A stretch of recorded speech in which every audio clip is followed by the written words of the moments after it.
بالها مشكله خطيره جدا، وكانوا بيعايرونا بره يقول لك شباب مصر ده شباب ايدك منه الارض، ده شباب سلبي. ايوه كنا بنقعد نناقش الكلام ده. لما كان حواري سؤالي الدائم لاي ضيف، لماذا تعتقد ان الشباب المصري انا عايز اقول لك الشباب بقى هيقول لك اكيد الدكتور حاجه يعني جميله جدا ملاحظه قالها لي يعني احد القيادات يعني في قوات المسلحه.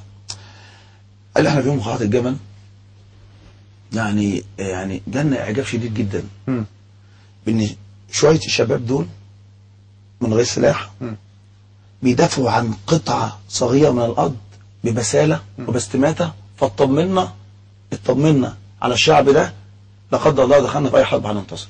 صح المعنى ده كلام رائع جدا وحماس رائع جدا اللي انا شفته، والحكم مش محتاج تعبير او محتاج دلالات، هي دلالات واضحه جدا فيما تم وفيما قيل. أنا خلوني أشكر ضيوفي المستشار أحمد فضالي أول من رفع دعوة تطالب بحل الحزب الوطني، وانضم له آخرون، ورئيس حزب السلام الديمقراطي. شكرا على وجودك في صباحك عندنا. أنا بس عايز أضيف حاجة صغيرة قوي. فضل. بالنسبة لموضوع حل الحزب الوطني الديمقراطي ليس معناه اعتداء على أحد، ليس معناه إهانة لكل الناس، لان احنا عندنا اعداد كبيره في مصر في كل القواعد وفي كل محافظات مصر منتمين للحزب الوطني.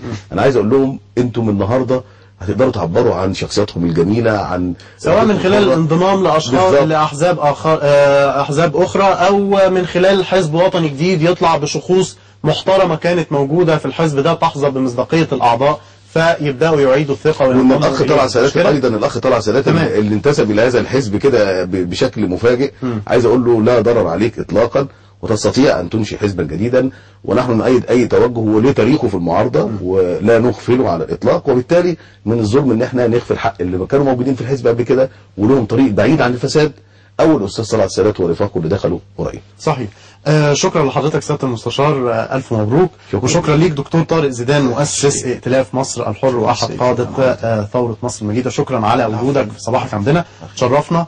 الحقيقه انا عايز اختم بالكلام التالي. اكدت المحكمه في حيثيات حكمها ان ثوره الشعب المجيده في 25 يناير 2011 ازاحت النظام السياسي القائم واسقطته، واجبرت رئيس الجمهوريه السابق الذي هو نفسه رئيس الحزب الوطني الديمقراطي على التنحي في 11 فبراير 2011، وذلك يلزم قانونا وواقعا أن يتم إزالة الحزب من الواقع السياسي المصري رضوخا لإرادة الشعب. بعد الفاصل هنتكلم مع حضراتكم في محررو القضاء، ازاي بيقدروا يستقوا معلوماتهم، كل الكلام اللي بنسمعه في الجرايد ما مدى صحته ما مدى مصداقيته، وايه سبب التباين والاختلاف بين جريدة واخرى فيما يتعلق بالحوادث. بعد الفاصل خليكم معايا.